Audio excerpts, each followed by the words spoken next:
খুশির খবর এসে গেল, জানো তো বন্ধুরা, সত্যি খুব আনন্দ। আমাদের এখানে হচ্ছে কালী পূজা হচ্ছে, শনিবারে হচ্ছে কালী পূজা, তারই বিল দিয়ে গেল। এই যে সবাই মিলে দেখতে পাচ্ছ ঝেঁকে পড়ে দেখছে, আর যে কি আনন্দ তোমাদেরকে কি বলবো। সত্যি সামনে কালী পুজো হলে বছরে একবার, আর আমরা অপেক্ষায় থাকি কবে এই কালী পুজো আসবে। কত আনন্দ, কত মজা, তাই না? এই যে সব কিছু দেখছো কমপ্লিট হয়ে গেছে প্যান্ডেল, আর শুধু সাজানোটাই বাকি, সেটা হচ্ছে শনিবার সাজাবে।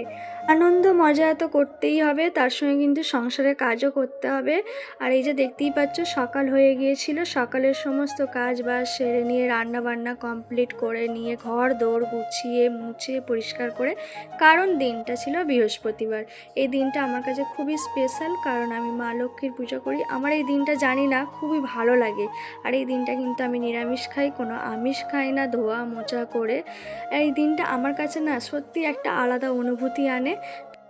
আর যতক্ষণ না পূজা করি ততক্ষণ মনটা শান্তি পায় না, জানো তো। কতক্ষণে ভাবি যে তাড়াতাড়ি কাজ মেটাবো। এই যে আবার ছেলে মেয়ের স্কুল আছে, আজ তো ওরা যাবে না বলে খুবই বায়না করছিল আর কাঁদছিল, যেহেতু সামনে পুজো, এদিকে গান বাজছে, এদিকে প্যান্ডেল হচ্ছে, লাইট লাগাচ্ছে। এরকম আমরাও ছোটোবেলায় ছিলাম, জানো তো, একদম যেতে চাইতাম না, কিন্তু কি করব, যেতে তো হবে।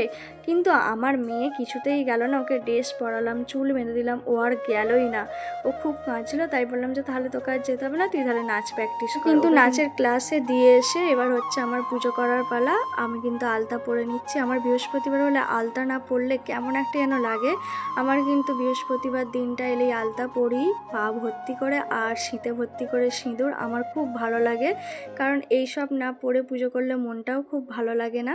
তাই এখন আমি কিন্তু দেখতেই পাচ্ছ পুজো করতে বসে পড়েছি। বাসনটা কিন্তু আমি আগেই ধুয়ে রেখেছিলাম যাতে একটু তাড়াতাড়ি হয়, কারণ বৃহস্পতিবার পুজো করতে গেলে বেশ আমার অনেকটা দেরি হয়ে যায়। কারণ আমি প্রত্যেক দিনই ঠাকুরকে ধোয়া মোছা করি, একটা কাপড় আছে সেটা দিয়ে কিন্তু আমি প্রত্যেক দিন আমার ভগবানেরকে গা মুছিয়ে দিই। কিন্তু বৃহস্পতিবার হলে একটু দেরিই হয় আমার, কারণ একটু বসে থেকে ভালো করে আমি মায়ের সেবা দিই, সেটাই আর কি দিয়ে নিচ্ছিলাম। আর জানো তো বন্ধুরা, ভিডিওটা এডিট করার জন্য আমি জায়গা খুঁজছিলাম। একটা শান্ত নিরিবিলি জায়গাতেই কিন্তু এডিট করতে হয় আমাদেরকে, না হলে কিন্তু এখান সেখানে সাউন্ড শোনা যায়। তাই যখনই আমি কিন্তু এডিট করি সমস্ত ঘরের জানলা দরজা দিয়েই এডিট করি, কেননা সাউন্ডগুলো এলে ভালো লাগে না।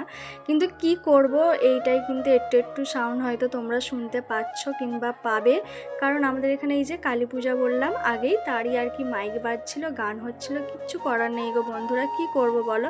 তাই একটু একটু সাউন্ড পাচ্ছ, কিছু মনে করো না তোমরা, ওই আওয়াজটাকে ইগনোর করে দিও।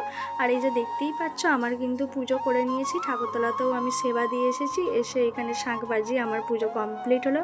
এই যে আমার মা লক্ষ্মীকে দর্শন করে নাও তোমরা, দেখেই নিলে। তারপর পুজো টুজো কমপ্লিট করে এবার হচ্ছে মেয়ে আসার পালা, ওই জন্যই যাবো বলে রেডি হচ্ছিলাম।